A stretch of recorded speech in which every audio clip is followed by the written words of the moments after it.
also we've never really been taught how to do or to be in a relationship. Good point. Right. And we want to learn to be better partners and lovers, and yet none of us go to school for this. Yeah, lovely, yeah. Something I think couples can really benefit from is learning to say what is not said. To say the unspoken, because it's what you don't say comes back to hurt you. Yes. It's like revealing instead of concealing. Like an important thing that I teach couples in my session work is to be themselves while they're with someone else. Yes. So they stay in their own power. At the same time, they feel connected to another.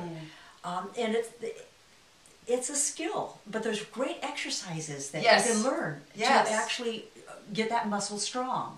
And you know, it's so interesting because we talked a little bit about the differences between men and women.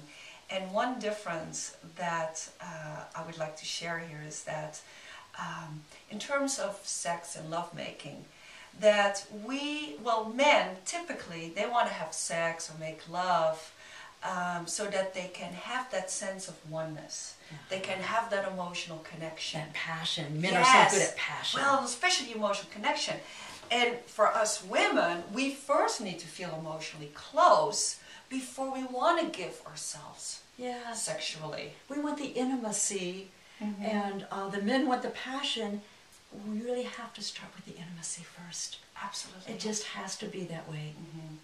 And then they get so much. Yes. And I know as a woman, I was taught to be nice, you know, to be the caretaker, not to be angry, not to be real.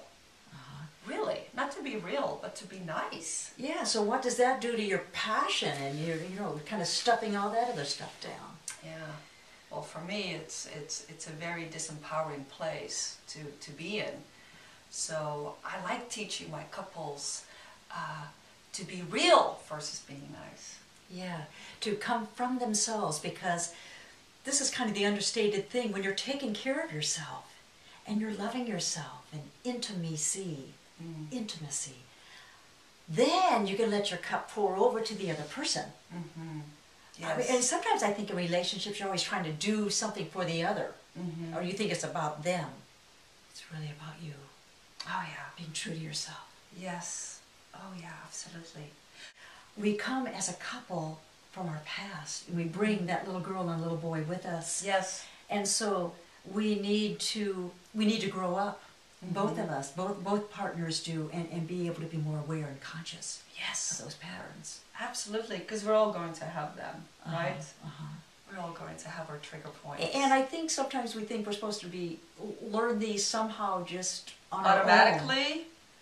Yeah. But that's why we have workshops. Right. And we have times to come together and learn together. Learn in a group things you can't even learn on a one-on-one session with you and me.